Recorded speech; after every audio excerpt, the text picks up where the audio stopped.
नमस्कार, आप सभी का हमारे YouTube चैनल में बहुत-बहुत स्वागत है। आज हमारे साथ बातचीत करने के लिए हैं doctor Anil Srivastava ji, electro homeopath. Doctor साहब से जो हमारा चर्चा का विषय रहेगा वो है बदलता मौसम और रोग। सर, जैसा कि हम देख रहे हैं कि मौसम रेगुलर बदल रहा है और सर्दी का मौसम आने वाला है, तो जब मौसम बदलता है तो कई तरह के रोग पैदा हो जाते हैं। तो सबसे पहले तो हम ये जानना चाहेंगे कि जब सर्दी का मौसम आने वाला होता है तो किस तरीके के रोग पैदा हो जाते हैं? राजेश जी, बहुत दिन बाद आपके इस चैनल पे मैं वापस आया हूँ। जी। कुछ ऐसी विसंगतियाँ रही हुई कि हमारे आपके बीच कुछ तालमेल नहीं बैठता है, लेकिन आज हम देर आए दुरुस्त आए। आपने सवाल बहुत अच्छा किया और समय के अनुरूप किया। दरअसल पहले हम ये जान लें कि बदलते मौसम की परिभाषा क्या है? बदलता मौसम उसे कहते हैं जब हम किसी एक रूटीन एटमॉस्फेयर में रहते हैं और अचानक रूटीन हमारी चेंज होती है, चाहे वो हमारी दैनिक दिनचर्या की या हमारे आसपास के एटमॉस्फेयर की या टेम्परेचर की। आजकल आप देख रहे हैं कि लगातार आप समाचार और टीवी पर भी सुन रहे होंगे कि इसमें मानसून का जो रूट है वो डाइवर्ट हो गया है। पहले मानसून चलते थे बंगाल की खाड़ी से और फिर सीधे बंगाल से होते हुए हमारे बिहार और उत्तर प्रदेश से दिल्ली की ओर बढ़ते थे। अब मानसून उलट के आ रहा है और ये जो अचानक बारिश पूरे देश में दिखाई पड़ रही है, विशेष करके उत्तर प्रदेश इस समय डूब रहा है, जबकि बरसात को नहीं होना चाहिए। और नवरात्र का व्रत समाप्त हो गया है, दीपावली का पर्व 24 तारीख को आने वाला है। आमतौर से इसको गुलाबी मौसम कहा जाता है, लेकिन इसमें पूरा उत्तर प्रदेश बरसात में डूब रहा है। तो इस कारण हम ये कह सकते हैं कि जो बदलता मौसम है वो चाहे प्राकृतिक रूप से हो या हमारे द्वारा बनाया गया वातावरण हो, जब भी मौसम बदलता है तो हम अपने निर्धारित तापक्रम से अपने शरीर को अलग पाते हैं। निर्धारित जो हमारी दैनिक दिनचर्या उससे हम अलग हो जाते हैं और तब हमारे शरीर की जो इम्यूनिटी की जो सिस्टम है, जो पावर ऑफ इम्यूनिटी है, जो प्रकृति ने हमको दे रखा है, वो इम्यूनिटी सिस्टम हमारा डिस्टर्ब होता है। और जब इम्यूनिटी सिस्टम हमारा डिस्टर्ब होता है तो हमारे शरीर के सारे सिस्टम डिस्टर्ब होते हैं, सारे ऑर्गन डिस्टर्ब होते हैं और हमारी दैनिक दिनचर्या अपने आप स्वतः बदल जाती है और हम अपने आप को बीमार फील करते हैं। अब आपने सवाल किया कि चूंकि जाड़े के मौसम की बात की, बरसात से जाड़ा, तो अभी तो मैं ये कहूंगा कि मैं बरसात में ही जी रहा हूँ और आसपास बरसात का ही मौसम है।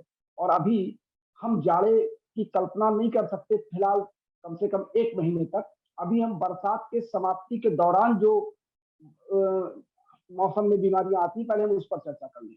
विशेष करके ऐसे मौसम में जो हमारे कपड़े नहीं सूखते हैं, हम केवल हवा के पंखों की हवा में सुखा लेते हैं और हम कहते हैं हमारे कपड़े सूख गए और हम उसको पहन लेते हैं और उसमें फंगस इन्फेक्शन हो जाता है, दांत खाज खुजली के चांसेस बढ़ जाते हैं। क्योंकि जब भी फंगस आपके कपड़ों पर आएगा तो वो आपके शरीर के स्किन से रिएक्ट करेगा और वो अपना घर बना लेगा। क्योंकि आपके एक बैग उमस हुआ, तेज धूप हुई और फिर एक बैग बादल आ गए, आप जा रहे हैं, आपको पसीना हो रहा, आधे रास्ते में जाकर के बारिश होने लगी, आप भीग गए। तो ये जो बदलता हुआ मौसम है, हम इसको भी इसके साथ इंक्लूड कर लें कि इस बदलते मौसम में जबकि लगातार बरसात, गर्मी, तेज गर्मी, पसीना, धूप से हमारा सामना हो रहा है, तो ऐसे में हमको सर्दी, खांसी, जुकाम, बुखार के साथ साथ खुजली और दांत के भी संभावनाएं बढ़ जाती हैं। एक्जिमा की संभावनाएं और तेज हो जाती हैं। अगर पुराने दांत है तो वो कन्वर्ट हो जाता है एक्जिमा की तरफ।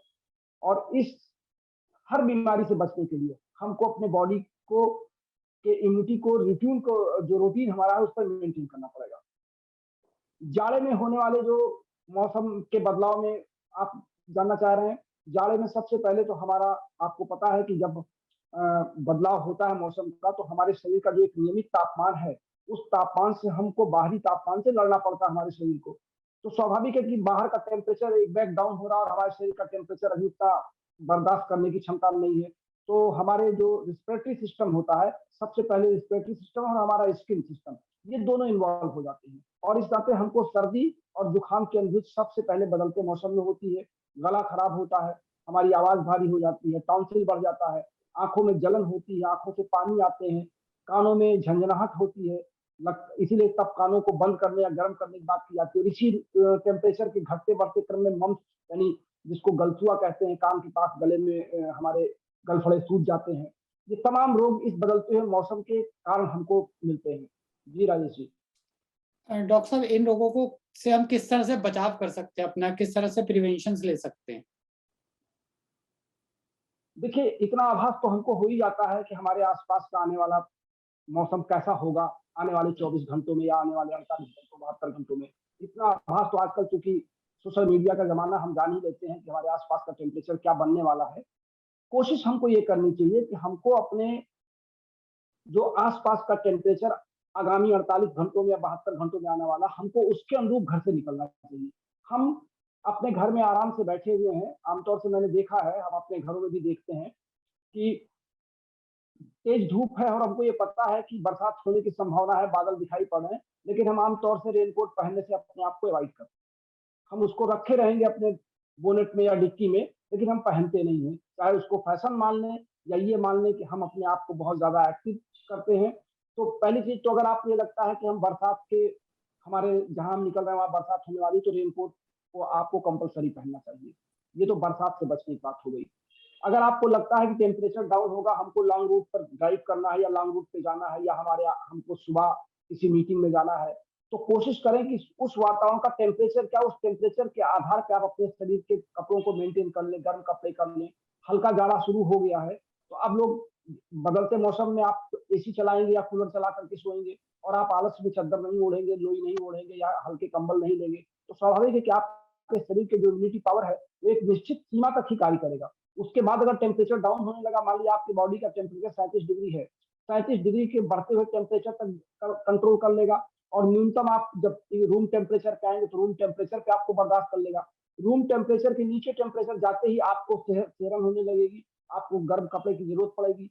ऐसे ही आप बाहर निकलेंगे, अगर 21 डिग्री टेम्परेचर से नीचे आपके आसपास का वातावरण का टेम्परेचर जा रहा है, तो स्वाभाविक है कि आपको सर्दी महसूस होगी। तो टेम्परेचर के आधार पे आपको अपने शरीर का ख्याल रखना है। गर्म कपड़ों की आवश्यकता हो रही, हल्के गर्म कपड़े अब निकाले जा सकते हैं। पैरों में मोजे पहन ले, कान में जो है आप मफलर का उपयोग कर ले। जब भी आप बाहर निकले और लगता है कि टेम्परेचर डाउन हो रहा है, तो कान को हवा न लगे, क्योंकि सबसे पहले कान से हवा अंदर आपके मेम्ब्रेन्स में टकराती है और मेम्ब्रेन से जाकर के कान की कॉक्लिया तक जाती है और कॉक्लिया का संबंध चूंकि आपके गले से होता है, तो फिर वो जो इन्फेक्शन है वो गले तक आ जाता है। तो फिर आपके नाक, गले और कान तीनों में बदलते हुए मौसम में इन्फेक्शन होता है। इसलिए जब भी सर्दी खांसी जुकाम होता है तो कोशिश आप देखते हैं कि कान को बंद करने की सलाह दी जाती है, गले में गरारा करने की सलाह दी जाती है गर्म पानी, गुनगुने पानी से। नाक बहती है तो फिर आपको नेजल एक्सपोजर की जरूरत पड़ती है।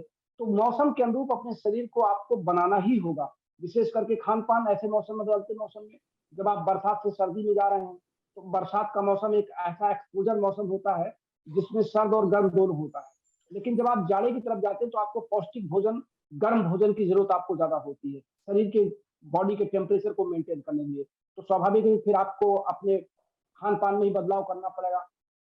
हरी साग सब्जियों का सेवन ज्यादा करना पड़ेगा, जो पौष्टिक तत्वों का सेवन, सूखे मेवे का सेवन आप कर सकते हैं, गर्म दूध ले सकते हैं रात में। ये तमाम ऐसे प्रिकॉशन है जो हम स्वयं बिना दवा के बच सकते हैं। जी डॉक्टर साहब, एज ए इलेक्ट्रो होम्योपैथ आप क्या सलाह देना चाहेंगे कि इलेक्ट्रो होम्योपैथी बदलते मौसम में किस तरह मदद कर सकती है? आपके सवाल का जवाब मैं दे दूं कि बदलते हुए मौसम में इलेक्ट्रो होम्योपैथी, चूंकि सिस्टम आधारित पैथी है, हम यहाँ पर किसी रोग में हमारे पास कोई दवा नहीं है। मैं बार बार इस बात की चर्चा अपने दर्शकों से करता हूँ कि हमारे पास इलेक्ट्रो होम्योपैथी में सिस्टम वाइज मेडिसिन है, क्योंकि हमारे पास सिर्फ 38 दवाएं हैं। हम 38 दवाओं में ही सारा खेल करते हैं। हमारा जो स्टेज है जहाँ पे हमारे एक्टर एक्टिंग करते हैं, उनके लिए सिर्फ 38 दवाएं हैं और हम इन 38 दवाओं में ही सारे के सारे खेल को करके और समाप्त करने का प्रयास करते हैं। हम ठेकेदारी की तरह गारंटी शब्द का इस्तेमाल नहीं करते, लेकिन बेहतर प्रयास करने का वादा जरूर करते हैं। इम्यूनिटी पावर को इंक्रीज करने के लिए इलेक्ट्रो होम्योपैथी में हमारे पास सबसे बढ़िया दवा है यस1 और आरी, जिसमें हम F1 और Zen1 मिला देते हैं। ये 3 दवाओं के साथ जैसे हम आरी देते हैं 5-5 ड्रॉप सुबह दोपहर शाम 3 बार रोगी को, तो उसकी जो इम्यूनिटी पावर डाउन हो रही थी वो इम्यूनिटी पावर फिर इंक्रीज करके अपने लेवल पे जाके मेंटेन हो जाती है। तो हर बदलते मौसम में हम इस तरह के दवाओं का प्रयोग करते हैं। अगर सर्दी उसको शुरुआत हो गई है, नाक उसकी बह रही है या उसकी आंखों से पानी आ रहा है या उसको लगता है कि हमको सर्दी होगी या फीवर होने की संभावना है, तो वहां पे हम P ग्रुप और F ग्रुप की मेडिसिन को भी इंक्लूड कर देते हैं और इससे हम इम्यूनिटी पावर को और बदलते मौसम में लड़ने की क्षमता उस एकदम कंप्लीट कर देते हैं रोगी को, जिससे रोगी को आगे आने वाले खतरों से बचा जा सकता है। और आपके चैनल के माध्यम से बता दूं दर्शकों को कि इलेक्ट्रो होम्योपैथी का फ्यूचर बहुत ब्राइट है। इसमें उन रोगों से हम लोग शोध कर रहे हैं। अब उन्हीं लोगों पर हमारा विशेष ध्यान है जहां पर अन्य चिकित्सा पद्धतियां अपने हाथ खड़े कर रही हैं। हमें ये कहने में कोई संकोच नहीं है कि जिन रोगियों को कैंसर इंस्टीट्यूट में रेफर करके ये कह दिया घर ले जाइए, उनके 2-4 महीने सेवा करिए, उन रोगियों को हम लोगों ने बेहतर इलाज दिया है। माउथ कैंसर के विशेष करके रोगी मेरे पास इसमें बहुत आ रहे हैं और उन रोगियों की दशा जो मेरे पास आने के समय थी उससे बहुत ज्यादा बेहतर हुई है और उसको लोग देख भी रहे हैं सोशल मीडिया। मैंने उसके फोटोग्राफ भी डाले हैं, लोगों का गवाह भी डाली है और तमाम फोन लगातार कॉल्स आ रहे हैं। तो इलेक्ट्रोहोम्योपैथी अब अननोन नहीं रही है और आपका धन्यवाद इसलिए करूंगा, आभार व्यक्त करूंगा आपके इस चैनल में। आपने भी इलेक्ट्रोहोम्योपैथी के लिए बहुत कुछ योगदान किया है समाज के लिए। आप लगातार इलेक्ट्रोहोम्योपैथी के विशेषज्ञों की जो मीटिंग है उसको आप कॉल कर रहे हैं और इसको पूरे देश में, पूरे विश्व में फैला रहे हैं अपने चैनल से। तो मैं आपका भी आभार व्यक्त करता हूँ कि इलेक्ट्रोहोम्योपैथी की मान्यता में आप भी एक कदम हमारे साथ हैं। जी राजेश जी। डॉक्टर साहब आपका बहुत बहुत धन्यवाद, पहले तो इस बात के लिए कि आपने हमें ये बताया कि बदलते मौसम में इलेक्ट्रोहोम्योपैथी पूरी तरह फायदेमंद है पेशेंट्स को। दूसरी बात, आप जो ये प्रयास कर रहे हैं, हम चाहते हैं कि आप सभी लोगों के प्रयास से जल्दी जल्दी आईडीसी इस पैथी को रिकॉग्नाइज करे, ताकि इस पैथी का भी जो डॉक्टर्स है वो पूरे विश्वास के साथ और हिम्मत के साथ आगे भी काम करता रहे। आपका बहुत बहुत धन्यवाद। थैंक यू डॉक्टर साहब। जी नमस्कार। नमस्कार।